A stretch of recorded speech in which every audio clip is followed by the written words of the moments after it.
সাহারির আগে ঘরের লাইট বন্ধ করে আল্লাহ সুবহানাহু ওয়া তাআলার এই শক্তিশালী নাম আপনারা 103 বার পড়ুন। আল্লাহ তাআলা আপনাকে গায়বী রিজিকের ব্যবস্থা করে দেবেন। আল্লাহ আপনাকে গায়বী রিজিক দান করবেন। আপনার জীবনের যত অভাব অনটন থাকুক না কেন, আল্লাহ তাআলা সাথে সাথে তা দূর করে দেবেন।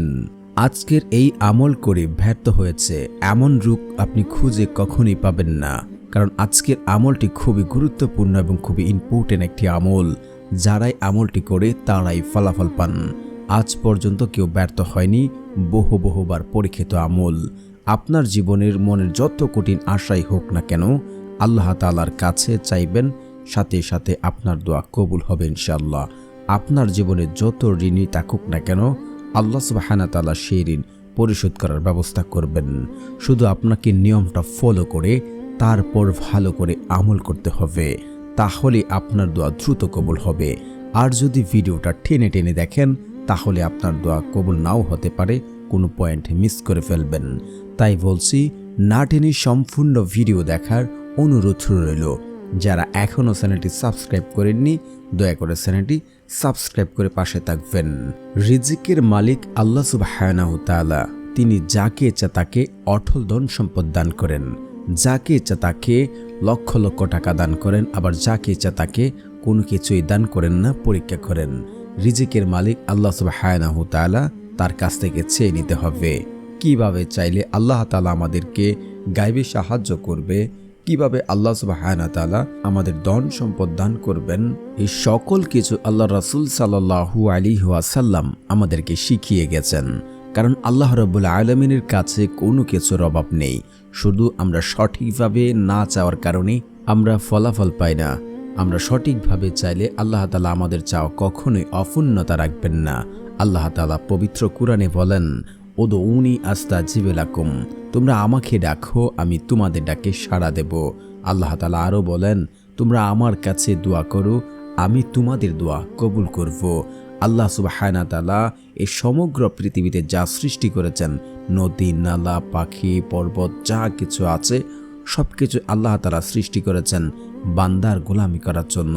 আর বান্দাকে আল্লাহ তাআলা সৃষ্টি করেছেন আল্লাহর গোলামি করার জন্য।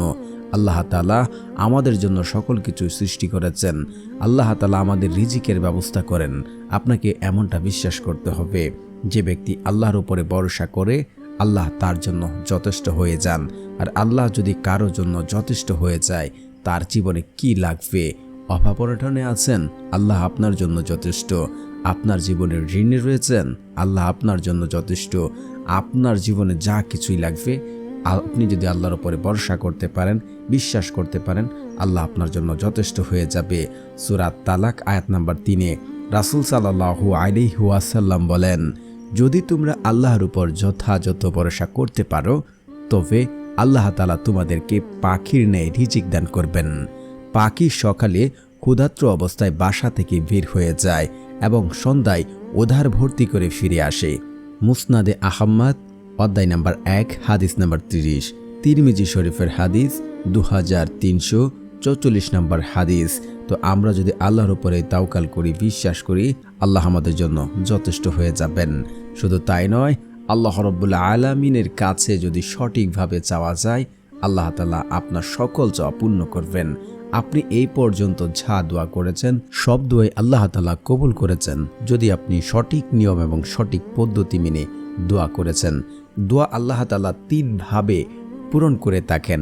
এক হচ্ছে, আপনি আল্লাহ তাআলার কাছে চাচ্ছেন, হে আল্লাহ, আমার টাকা পয়সার প্রয়োজন। আল্লাহ বলে যে, বান্দা আমি তোকে এখনই দিচ্ছি। আপনি বলছেন, হে আল্লাহ, আমি ঋণে আছি, আমার ঋণ পরিশোধ করার ব্যবস্থা করে দিন। আল্লাহ তাআলা বলবেন, আমি এটাও তোকে দিচ্ছি। আপনি যা চাচ্ছেন আল্লাহ সরাসরি তা দিয়ে দেন। নয়তোবা আল্লাহ তাআলা কাছে আপনি চাচ্ছেন, হে আল্লাহ, আমার রিজিকের সমস্যা, ঋণগ্রস্ত আছে, আমার টাকা পয়সার দরকার। আল্লাহ বলে, তোকে এখন দেব না, তোকে একটু পরে দেব না। আল্লাহ তাআলা কখনোই বলে না, আল্লাহ দেবেন। আমার আপনার আল্লাহ কখনো না করতে পারেন না, কখনোই না করেন না। দেবে না এমন কোনো শব্দ আল্লাহ তাআলা বলে না। আল্লাহ বলে দেব, হয় নগদ, নয় কিছুক্ষণ পরে, নয়তোবা সেটা আখিরাতের জন্য রেখে দেন। যখন কোনো মানুষ কেউ কাউকে চিনবে না, স্ত্রী তার স্বামীকে চিনবে না, স্বামী তার স্ত্রীকে চিনবে না, মা তার সন্তানকে চিনবে না, সন্তান তার মাকে চিনবে না। এই কঠিন মুহূর্তে কে কার কাছে আসবে? কেউ কারো কাছে আসবে না। তখন এই দোয়াই আপনার জন্য কাছে আসবে। আপনি জাহান্নামী হতেন, আল্লাহ সুবহানাহু ওয়া তাআলা এই দোয়ার বদলতে আপনাকে জান্নাত দিয়ে দেবেন। সুবহানাল্লাহ, সুবহানাল্লাহ। এর চেয়ে বড় চাওয়া আর কি হতে পারে? মুমিনের দোয়া এমন একটি অস্ত্র, যেমন যুদ্ধক্ষেত্রে আমরা বিভিন্ন ঢাল, আমরা বিভিন্ন অস্ত্র ব্যবহার করি, ঠিক তেমনি মুমিনের জন্য দোয়াই হচ্ছে একটি অস্ত্র। আপনি যদি সঠিকভাবে তা ব্যবহার করতে পারেন, বুলেট মিস হতে পারে। আপনার দোয়া কখনো মিস হবে না, কখনোই মিস হবে না, যদি আপনি শর্ত মেনে আমল করতে পারেন। অনেকে বলবেন, আল্লাহর কাছে তো অনেক কিছু চাইলাম, আল্লাহ তো আমাদেরকে দিল না। আল্লাহর কাছে অনেক কিছু চেয়েছি, আমি তো তা পেলাম না। যাদের দোয়া কখনোই কবুল হবে না, তাদের মাঝে এই 4টি গুণ যদি থাকে, তাহলে তাদের দোয়া কখনোই কবুল হবে না। 1, যে ব্যক্তি আত্মীয় সম্পর্ক চিহ্নিত করার কোনো দোয়া রাখে। দোয়াতে আপনি দোয়া করছেন, হে আল্লাহ, আমি অমুককে পছন্দ করি না, তার সাথে সম্পর্ক রাখতে চাই না, বা হারাম কোনো দোয়া রেখেছেন এবং বাস্তবত আত্মীয় সম্পর্ক চিহ্নিত করেছিলেন, তাহলে আপনার দোয়া কখনোই কবুল হবে না, কখনোই না। দ্বিতীয়ত হচ্ছে, আপনি হারাম খাবার খেলে আপনার দোয়া কবুল হবে না। যে ব্যক্তি হারাম পোশাক, হারাম খাবার খাবে, তার দোয়া কবুল হবে না। আমরা হয়তো জানি না, বর্তমান সময়ে আমরা হারাম খেয়ে পেট নষ্ট করেছি, জিহ্বা নষ্ট করে ফেলেছি, অপরকে গিফত করে, অপরকে গালি দিয়ে আমাদের জিহ্বা নাপাক করে ফেলেছি। তাই তো আল্লাহ তাআলার কাছে চাইলে আল্লাহ তাআলা আমাদের দোয়া কবুল করতে চান না, কারণ দোয়ার কিছু শর্ত আদব রয়েছে। অবশ্যই আপনারা হালাল খাবার খাওয়ার চেষ্টা করবেন। তারপরে হচ্ছে, পিতামাতার অবাধ্য সন্তানের দোয়া কবুল করেন না। যদি আপনি চান যে আপনার দোয়া কবুল হোক, তাহলে পিতামাতার খেদমত করুন, তাদের সাথে ভালো আচরণ করুন। তারপরে হচ্ছে সর্বশেষ, যে ব্যক্তি তাড়াহুড়া করে, বড্ড তাড়াহুড়া আমরা এই দোয়া করে ফেলি, যে আমাদের দোয়া তো কবুল হচ্ছে না, আমরা তো ফলাফল পাচ্ছি না। আপনাদেরকে বলেছি, আপনার জীবনে যা দোয়া করেছেন নিয়ম মেনে সকলগুলো দোয়াই কবুল করা হয়েছে। সকলগুলোই বান্দার দোয়া ততক্ষণ পর্যন্ত কবুল হয় যতক্ষণ পর্যন্ত সে বলে, আমার দোয়া তো কবুল হলো না। এইসব বললে আর দোয়া কবুল হবে না। অবশ্যই এগুলো বলবেন না। এখন কথা হচ্ছে, তাহলে আমলটি কিভাবে করবেন? সাহারির আগে তাহাজ্জুদের নামাজের সময় আল্লাহ তাআলা দোয়া কবুল করে থাকেন। যেহেতু মাহে রমজান, প্রত্যেক দিন প্রত্যেক ব্যক্তির একটি করে দোয়া আল্লাহ তাআলা কবুল করে থাকেন। অবশ্যই আপনারা ওই সময় উজু করে এসে ঘরের লাইটটি বন্ধ করে দেবেন। বন্ধ করে অন্ধকার রুমে আপনি একাই বসে আছেন। 2 রাকাত, 4 রাকাত, 8 রাকাত আপনি নফল নামাজ, তাহাজ্জুদের নামাজ আপনি পড়ে নেবেন।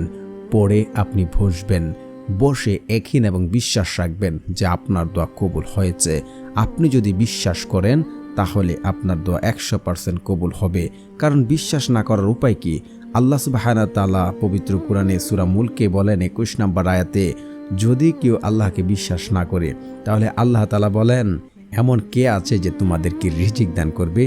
যদি তিনি রিজিক বন্ধ করে দেন, যদি আল্লাহ তাআলা রিজিক বন্ধ করে দেন, কে আছে রিজিক দেবেন?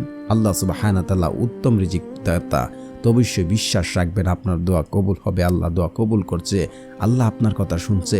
কায়ম অনুবাক্যে কান্নাকাটি করে পূর্বে পাপের জন্য লজ্জিত হয়ে আল্লাহর কাছে ক্ষমা চেয়ে দোয়া করুন। আপনার 2 চোখের পানি জমিনে পড়ার আগেই আল্লাহ তাআলা আপনার দোয়া কবুল করে নেবেন। আপনি যখন 2 চোখের পানি ফেলে আল্লাহ তাআলার কাছে চাইবেন, আপনার দোয়া আল্লাহ ফেরত দেবেন না। আরশ আযম কাঁপতে থাকে, আল্লাহ রাব্বুল আলামিন আপনার দোয়া সাথে সাথে কবুল করে নেবেন। অবশ্যই আপনার কায়ম অনুবাক্যে কান্নাকাটি করে আল্লাহ তাআলার কাছে চাইবেন। আল্লাহ রাব্বুল আলামিনের কাছে চাইলে কখনোই তিনি ফেরত দেবেন না। তারপর অবশ্যই দোয়া যদি দ্রুত কবুল করাতে চান, আপনারা ইস্তেগফার পড়ে নেবেন। ইস্তেগফারের বহু ফজিলত রয়েছে, যা বর্ণনা করে আমি শেষ করতে পারবো না। যে ব্যক্তি ইস্তেগফার পড়বে, তার জীবনে কখনোই রিজিকের সমস্যা যদি দেখে থাকে, রিজিকের সমস্যা থাকবে না, অভাব অনটন থাকবে না, বিপদ আপদ থাকবে না। সে যদি পাপী গুনাহগার হয়ে থাকেন, তাহলে তার পাপ আল্লাহ সুবহানাহু ওয়া তাআলা মোচন করে দেবেন। অবশ্যই আপনারা ইস্তেগফার পড়বেন।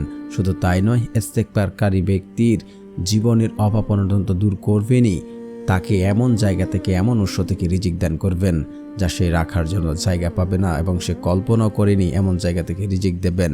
এবং সে যদি দুনিয়াতে কঠিন বিপদে পড়েন সে বিপদ থেকে উদ্ধার করার জন্য আল্লাহ তাআলা কুদরতিভাবে তাকে পথ দেখিয়ে দেবেন। অবশ্যই আপনারা ইস্তেগফার পড়বেন 100 বার। আস্তাগফিরুল্লাহ, আস্তাগফিরুল্লাহ, আস্তাগফিরুল্লাহ। তারপর আপনারা পড়ে নেবেন দুরুদ শরীফ। দুরুদবিহীন দোয়া কবুল করা হয় না, সেটা আসমানে গিয়ে ঝুলন্ত অবস্থায় থাকবে। রাসূল সাল্লাল্লাহু আলাইহি ওয়াসাল্লামের উপর আপনি দুরুদ পড়েননি, আপনার দোয়া কবুল হবে না। অবশ্যই দুরুদ পড়ে নেবেন। যারা পারেন না আমার সাথে সাথে পড়ে নিন, শুনলেও হয়ে যাবে ইনশাআল্লাহ। আল্লাহুম্মা সাল্লি আলা মুহাম্মাদি ওয়া আলা আলি মুহাম্মাদ কামা সাল্লাইতা আলা ইব্রাহিম ওয়া আলা আলি ইব্রাহিম ইন্নাকা হামিদুম মাজিদ। আল্লাহুম্মা বারিক আলা মুহাম্মাদি ওয়া আলা আলি মুহাম্মাদ কামা বারাকতা আলা ইব্রাহিম ওয়া আলা আলি ইব্রাহিম ইন্নাকা হামিদুম মাজিদ। তারপর আপনারা পড়ে নেবেন সূরা ফাতিহা একবার। বিসমিল্লাহির রহমানির রহিম, আলহামদুলিল্লাহি রাব্বিল আলামিন, আর রহমানির রহিম, মালিকি ইয়াউমিদ্দিন, ইয়্যাকা না'বুদু ওয়া ইয়্যাকা নাস্তাঈন, ইহদিনাস সিরাতাল মুস্তাকিম, সিরাতাল্লাযীনা আন'আমতা আলাইহিম গায়রিল মাগদুবি আলাইহিম ওয়ালাদ-দাল্লিন, আমিন। তারপর আপনারা পড়ে নেবেন সূরা ইখলাস 20 বার। বিসমিল্লাহির রহমানির রহিম, কুল হুয়াল্লাহু আহাদ, আল্লাহুস সামাদ, লাম ইয়ালিদ ওয়া লাম ইউলাদ ওয়া লাম ইয়াকুল লাহু কুফুয়ান আহাদ। তারপর আপনারা আল্লাহ সুবহানাহু ওয়া তাআলার এই নামটি পড়ে নেবেন, 103 বার পড়বেন, ইয়া বাসিতু, ইয়া বাসিতু, ইয়া বাসিতু। তারপর 2 হাত তুলে আল্লাহ তাআলার কাছে 2 হাত তুলে দোয়া করুন। কায়ম অনুবাক্যে কান্নাকাটি করে একহীন এবং বিশ্বাস রেখে দোয়া করুন, আপনার ফলাফল পাবেন। আপনাদের দোয়া কখনোই ব্যর্থ যাবে না, কখনোই না, এই যদি নিয়মগুলো ফলো করে আমলটি করেন।